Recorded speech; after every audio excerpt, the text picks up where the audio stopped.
करवा चौथ का व्रत रखने वाली सभी बहनों को व्रत की हार्दिक शुभकामनाएं। सभी का अखंड सौभाग्य बना रहे, इसी मंगल कामना के साथ आज हम सुनते हैं करवा चौथ व्रत की कथा। करवा चौथ का व्रत कार्तिक मास के कृष्ण पक्ष की चतुर्थी तिथि को आता है। इस दिन सुहागिन महिलाएं पूरे श्रद्धा भाव से अपने पति की लंबी आयु, तरक्की और अच्छे स्वास्थ्य की कामना करते हुए निर्जला व्रत रखती हैं। तो साल 2024 में करवा चौथ का व्रत 20 अक्टूबर रविवार को रखा जाएगा। तो इस दिन सुबह जल्दी उठकर नित्य कर्मों से निवृत्त होकर स्नान करें और व्रत का संकल्प लें। उसके बाद निर्जला व्रत रखते हुए दोपहर के बाद में व्रत कथा सुने। अगर कोई बहन निर्जला व्रत नहीं रख सकती है तो कथा सुनने के बाद में चाय, दूध या फल ले सकती है। अब की बार रविवार को व्रत है तो 4:30 बजे से लेकर 6 बजे तक राहु काल का समय रहने वाला है। तो इस दौरान व्रत से जुड़ा हुआ कोई भी कार्य, पूजा पाठ या व्रत कथा ना सुने, क्योंकि राहु काल में शुभ काम वर्जित होते हैं। इस दिन चंद्रमा उदय होगा रात्रि को 8:35 पर। चंद्र दर्शन करने के बाद में ही चौथ के व्रत का पारण किया जाता है। अब अपने अखंड सौभाग्य की कामना करते हुए सुनते हैं करवा चौथ व्रत कथा। तो कहानी सुनने के लिए पहले पूजा की थाली तैयार करें और उसके बाद एक पट्टे पर या फिर गाय के गोबर से एक चौका लगा लें। थोड़े से चावल रखकर जल से भरा हुआ लोटा उसके ऊपर रख दें और एक करवे में पानी रख लें। थाली में गेहूं, चावल, रोली, गुड़ और मौली रख लें और विधिवत भगवान गणेश जी की और चौथ माता की पूजा अर्चना करें। फिर माथे पर रोली से तिलक करें। हाथ में थोड़ी सी पहले मेहंदी लगा लें और उसके ऊपर गेहूं के दाने लेकर कथा सुननी चाहिए। कथा समाप्त होने के बाद में अपने सासू जी के चरण स्पर्श करें और कुछ रुपए उन्हें भेंट स्वरूप देकर उनका आशीर्वाद प्राप्त करें। तो चलिए सुनते हैं करवा चौथ व्रत कथा। शुरुआत करेंगे गणेश जी की कहानी से, क्योंकि भगवान गणेश को विघ्नहर्ता कहा जाता है। गणपति पूजन से सुहाग की लंबी उम्र का आशीर्वाद मिलता है। भगवान श्री गणेश की पूजा हर पूजा से पहले की जाती है। खासकर महिलाएं अपने पति की लंबी आयु के लिए श्री गणेश जी की पूजा करती हैं। ऐसी मान्यता है कि भगवान श्री गणेश की पूजा करने से पति की लंबी आयु होने के साथ साथ ससुराल और मायका हमेशा खुशियों से भरा रहता है। वहां पर कोई भी दुख और दरिद्रता नहीं आती। तो चलिए सुनते हैं अमर सुहाग की लंबी आयु देने वाले भगवान श्री गणेश जी की अद्भुत कहानी। बोलो गणेश महाराज की जय हो। एक समय की बात है, एक भाई बहन रहते थे। बहन का नियम था कि वो अपने भाई का चेहरा देखे बिना भोजन नहीं करती थी। वो रोजाना सबसे पहले अपने भाई का चेहरा देखती और उसी के बाद में भोजन करती। इस तरह करते करते दोनों भाई बहन बड़े हो गए। दोनों की शादी हो गई। बहन की शादी पास के ही गांव में हुई थी। तो बहन रोजाना सुबह जल्दी उठ जाती और जल्दी जल्दी घर का सारा काम खत्म करके भाई का मुंह देखने के लिए मायके चली आती। एक दिन रास्ते में एक पीपल के नीचे गणेश जी की मूर्ति रखी हुई थी। तो उसने भगवान के सामने हाथ जोड़कर कहा कि मेरे जैसा अमर सुहाग और मेरे जैसा अमर पीहर सबको देना। ये कहकर वो आगे बढ़ गई। फिर उसका रोजाना का यही कर्म बन गया। जब वो वहां से गुजरती तो गणेश जी से कहती कि हे गणेश जी, मेरे जैसा अमर सुहाग और मेरे जैसा अमर पीहर सबको देना। ऐसा कहती और आगे बढ़ जाती। एक दिन की बात है कि जंगल की झाड़ियों के कांटे उसके पैरों में चुभ गए। फिर भी उसने कोई परवाह नहीं की। जैसे ही वो अपने भैया के घर पहुंची और भाई का मुख देखकर बैठ गई, तभी उसकी भाभी का ध्यान उसके पैरों की ओर गया और कहा, दीदी, आपके पैरों को क्या हो गया है जो इतनी बुरी तरह से खून निकल रहा है। तो भाभी की बात सुनकर उसने कहा कि भाभी, आज रास्ते में झाड़ियों के कांटे गिरे हुए थे, वो मेरे पाँव में चुभ गए हैं। तो उसकी भाभी ने उसके पैरों को धोकर उसे मलहम लगाई। कुछ देर आराम करने के बाद वो अपने घर को लौट आई। जब वो वापस चली आई तो पीछे से उसकी भाभी ने अपने पति से कहा कि रास्ते को साफ करवा दो।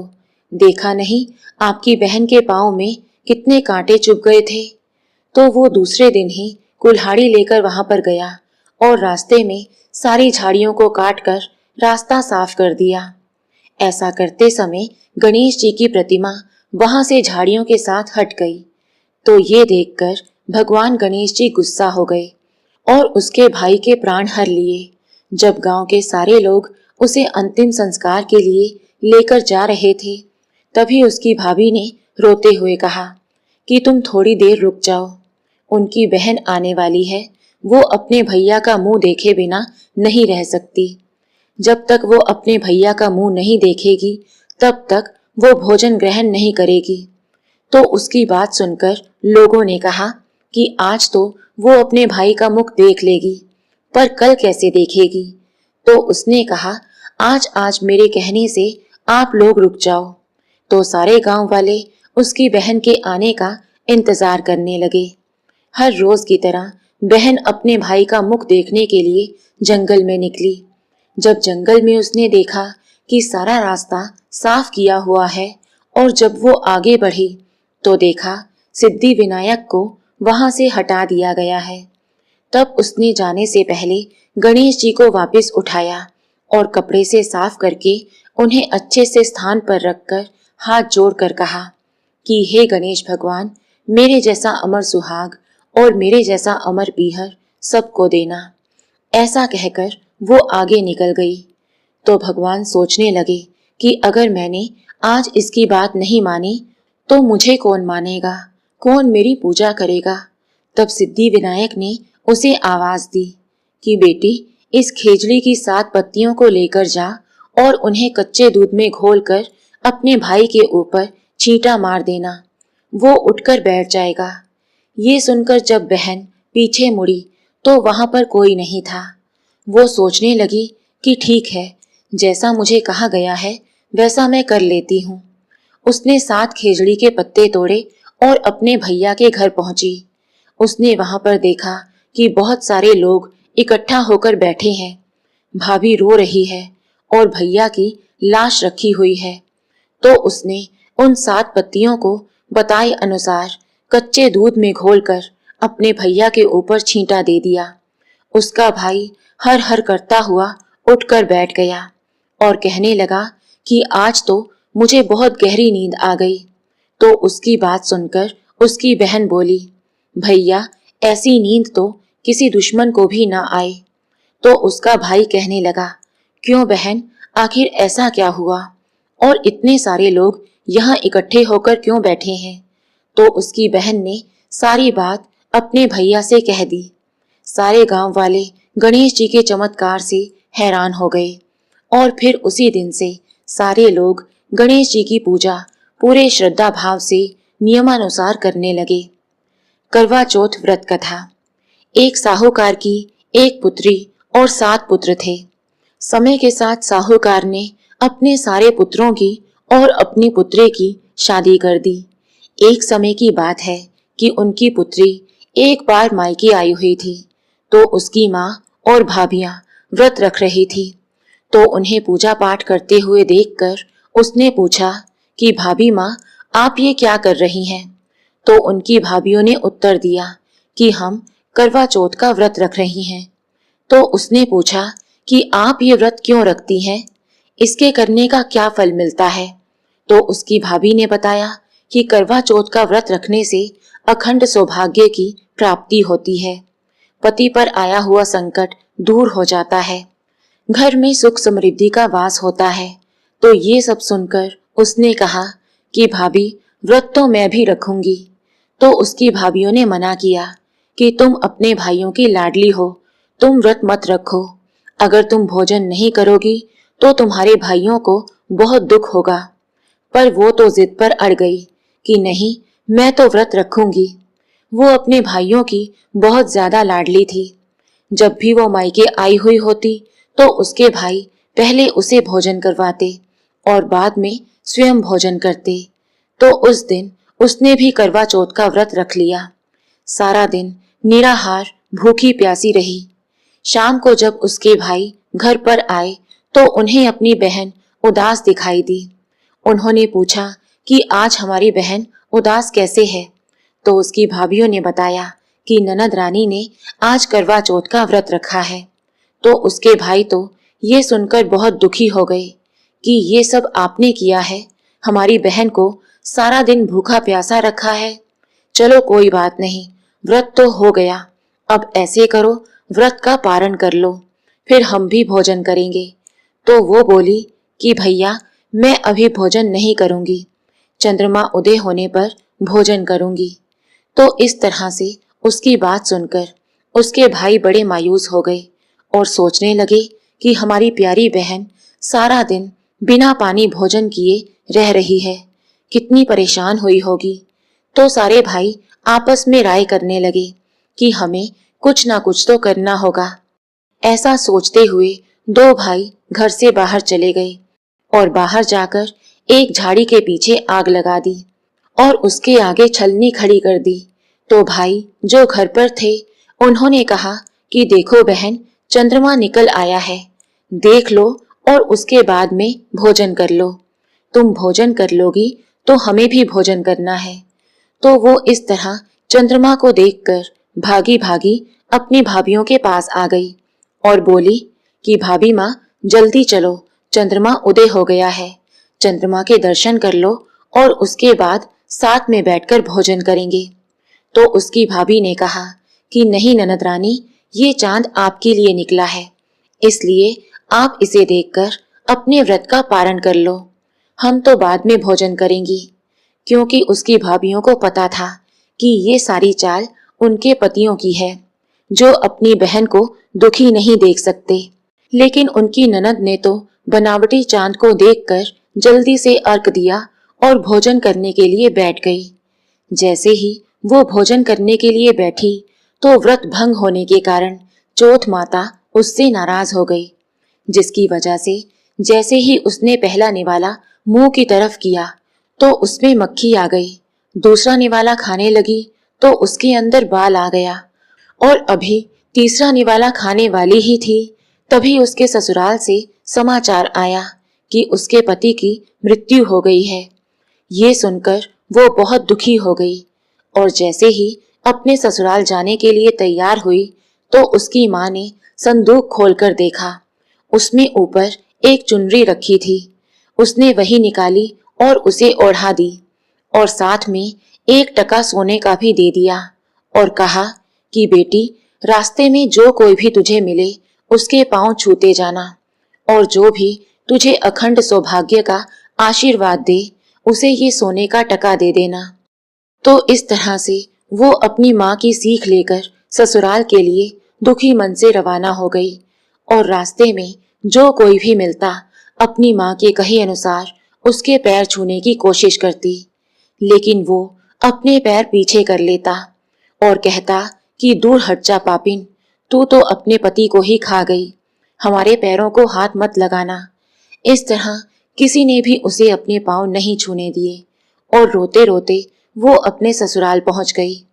जैसे ही ससुराल के घर में उसने प्रवेश किया तो आंगन के बाहर उसकी छोटी ननद थी जो खेल रही थी। वो अपनी भाभी को देखते ही बहुत खुश हुई। उसकी भाभी ने उसके पांव छुए तो उसने कहा, सदा सुहागन रहो भाभी। तो उसने वो सोने का टका अपनी ननद को दे दिया और फिर अंदर गई, जहां पर उसके मृत पति को आंगन में सुलाया हुआ था। उसे देखते ही रोते हुए जैसे ही उसके पास जाने को हुई तो उसकी ननद और सास ने उसे दूर बैठा दिया। उसकी सास ने कहा कि अभागन कहीं की मेरे बेटे को खा गई। तो वो इस तरह धुतकारने पर करुण विलाप करती हुई एक और बैठ गई और थोड़ी ही देर में उसके पति के अंतिम संस्कार की तैयारियां की जाने लगी। जैसे ही उसे वो संस्कार के लिए लेकर जाने लगे तो वो बोली कि मेरे पति का अंतिम संस्कार मैं नहीं करने दूंगी, मेरा पति जीवित होगा, मुझे विश्वास है।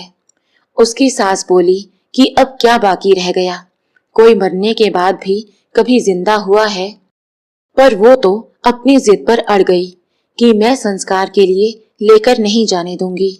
तो उसकी सास ने कहा कि हमारे घर में तेरे लिए कोई जगह नहीं है, और गांव वालों से कहा कि इसके लिए गांव से बाहर एक झोपड़ी बना दो, जहां पर ये इस शव के साथ बैठी रहेगी। जब इसे अच्छी तरह से तसल्ली हो जाएगी कि ये जिंदा नहीं होने वाला, तो अपने आप घर चली आएगी। तो गांव वालों ने उसकी सास के कहे अनुसार उसके लिए गांव से बाहर झोपड़ी बना दी, जहां पर वो अपने मृत पति को लेकर चली गई। अब उसकी सास रोजाना एक पानी का लोटा और एक रोटी उस छोटी ननद के साथ भिजवा देती। वो अपनी भाभी को दे आती। इस तरह करते करते 1 महीना बीत गया। तो एक दिन रात को बहुत ही तेज आंधी आई और साथ में बादल गरजने लगे, बिजलियां कड़कने लगी और एक आवाज आई कि पति को खानी करवा ले, दिन में चांद उगानी करवा ले। तो वो इस तरह की बात सुनकर बाहर निकली और पूछा कि तुम कौन हो? उसने कहा, मैं चौथ माता हूँ। तो वो कहने लगी, हे चौथ माता, मुझसे गलती हो गई, आप मेरे पति को जीवित कर दो, फिर से ऐसी भूल कभी नहीं होगी। तो मार्गशीर्ष माह की चौथ माता बोली कि मैंने तुम्हारे पति को नहीं मारा है, इसलिए मैं कुछ नहीं कर सकती। अगले महीने फिर चौथ आएगी, तुम उससे कहना। तो 1 महीने बाद फिर वही चौथ के दिन जोर से आंधी चलने लगी, बादल गरजने लगे, बिजलियां चमकने लगी और फिर वही आवाज आई कि अपने पति को खानी करवा ले, दिन में चांद उगानी करवा ले। तो वो भागकर बाहर निकली और पूछा कि तुम कौन हो? तो उसने कहा कि मैं पोष माह की चौथ माता हूँ। तो वो करुण विलाप करने लगी और रोने लगी कि माता, मुझसे गलती हो गई, मेरी गलती को क्षमा करो और मेरे पति को जीवित कर दो। तो वो बोली, मुझसे बड़ी चौथ माघ महीने की आएगी, वही तेरे पति को जीवित कर सकती है। ऐसा कहकर पोष माह की चौथ माता चली गई और वो अगली चौथ का इंतजार करने लगी। जैसे ही माघ माह की चौथ आई, तो उस दिन उसी तरह की आंधी आई और चौथ माता कहने लगी कि पति को मारनी करवा ले, दिन में चांद उगानी करवा ले। तो वो भागकर बाहर निकली और चौथ माता के पैर पकड़ लिए और बुरी तरह से करुण विलाप करने लगी। कहने लगी कि माता, मुझसे बहुत बड़ी गलती हो गई, मैं व्रत के कोई भी नियम नहीं जानती थी, मेरी गलती को क्षमा करो और मेरे पति को जीवित कर दो। तो इस तरह उसे रोते हुए देखकर माघ माह की चौथ माता को उस पर दया आ गई और माता ने कहा कि बेटी, मैं तो कुछ नहीं कर सकती, पर 12 महीने बाद वही चौथ वापस आएगी तो तू उसके पैर पकड़ लेना। वो चाहे तुझे कितना ही धुतकारे, उसके पैर मत छोड़ना। उसी ने तुम्हारे पति की जान ली है और वही तुम्हारे पति को जीवन दान भी देगी। ऐसा कहकर वो चौथ माता चली गई। जब उसके पति को मरे हुए पूरे 12 महीने हो गए, तो फिर करवा चौथ का व्रत आया। उसने करवा चौथ का व्रत रखा और रात को उसी तरह आंधी आई, बादल गरजने लगे, बिजलियां चमकने लगी और चौथ माता वही कहने लगी कि पति को मारने वाली करवा ले, दिन में चांद उगाने वाली करवा ले। तो वो भागकर बाहर निकली और चौथ माता के पैर पकड़ लिए, बुरी तरह से रोने लगी और कहने लगी कि चौथ माता, मुझसे गलती हो गई, मेरी गलती को क्षमा करो। पूरा 1 साल हो गया है मुझे तपस्या करते हुए, अब तुम मेरे पति को जीवित कर दो। तो चौथ माता बोली कि तू पापन है, तूने मेरे व्रत को भंग किया है, इसलिए तेरे पति की जान गई है, मैं कुछ नहीं कर सकती, मेरे पैर छोड़ो। पर उसने चौथ माता के पैर नहीं छोड़े। आखिर माँ तो माँ होती है। चौथ माता को उस पर दया आ गई और माँ ने अपनी उंगली काटकर अपने खून का छींटा उसके पति पर दिया, तो उसका पति जीवित होकर बैठ गया। तो उसका पति कहने लगा, ऐसा लगता है जैसे मैं बहुत समय बाद जागा हूँ। तो उसकी पत्नी ने उसे सारी बात बता दी।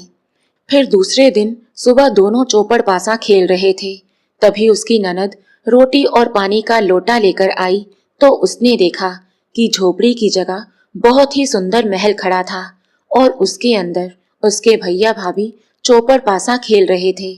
और वहां से वो वापस दौड़ पड़ी और अपने घर आकर अपनी माँ से कहा कि माँ, भैया जीवित हो गए हैं।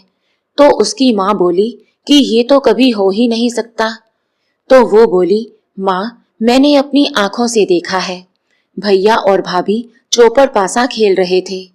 तो उसकी माँ कहने लगी कि वो कर्मजली मेरे बेटे के शव को कहीं फेंक आई होगी और किसी और को वहां बुलाकर बिठा लिया होगा।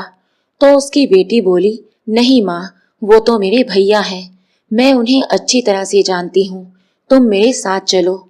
बेटी की जिद करने पर वो अपनी बेटी के साथ अपने बेटे को देखने चली गई।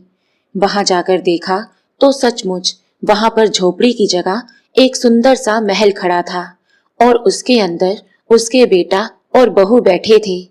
जैसे ही उसने अपने बेटे को देखा तो वो दौड़कर उसके पास गई और उसे गले से लगा लिया और कहा कि ये सब कुछ कैसे हुआ। तो उसकी बहू ने कहा कि माँ, ये करवा चौथ व्रत की वजह से हुआ है। चौथ माता ने ही मेरे सुहाग को छीना था और आज चौथ माता ने ही मेरे सुहाग को लौटा दिया है। तो उसकी सास चौथ माता का धन्यवाद करने लगी। फिर अपने बेटे और बहू से कहा कि घर चलो। तो उसके बेटे ने कहा कि माँ, ऐसे नहीं, अब तो मैं गाजे बाजे के साथ घर जाऊंगा। तो उसकी माँ कहने लगी कि बेटा, मैं तो जानती हूँ कि तू मेरा बेटा है, पर ये जग कैसे मानेगा कि तू मेरा बेटा है। तो उसकी बहू ने कहा कि माँ जी, आप इस बात की चिंता ना करें, आप ऐसा करें कि गांव वालों को भोज पर बुलाएं। तो ये सुनकर उसकी सासू माँ घर आ गई। आकर पूरे गांव में निमंत्रण दे दिया। सारे गांव वाले वहां पर पहुंच गए। तभी उसके बेटा और बहू गाजे बाजे के साथ वहां पर आए। जैसे ही उसकी माँ उसके स्वागत के लिए सामने आई तो उसकी अंगिया फटकर दूध की धार बेटे की दाढ़ी पर पड़ी और बहू की साड़ी पर पड़ी। तो ये देखकर सारे गांव वालों को विश्वास हो गया कि बहू के सतीत्व से आज उसका पति एक बार फिर से चौथ माता की कृपा से जीवित हो गया है। तो सारे गांव वाले चौथ माता की जय जयकार करने लगे। हे चौथ माता, जैसे साहूकार की बेटी को दिया वैसा सबको देना। सभी बहनों को अखंड सौभाग्य का आशीर्वाद देना। प्रेम से बोलिए, चौथ माता की जय।